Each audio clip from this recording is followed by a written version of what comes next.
1 మినిట్లో current affairs bits నేర్చేసుకుందాం. Let's start. Odisha ఏ ఉత్పత్తులపై పూర్తి నిషేధం విధించింది? గుట్కా, పాన్ మసాలా. లక్నోలో zero fresh waste dump plant సామర్థ్యం ఎంత? 2100 మెట్రిక్ టన్నులు పర్ డే. తమిళనాడు ప్రారంభించిన కొత్త సాహిత్య పురస్కారం పేరేమిటి? సెమ్మోలి ఇల్లికియా విరుధు.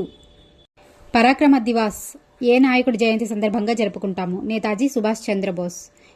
భారతదేశంలో జాతీయ బాలికా దినోత్సవాన్ని ఏ తేదీన ప్రకటిస్తారు? జనవరి 24.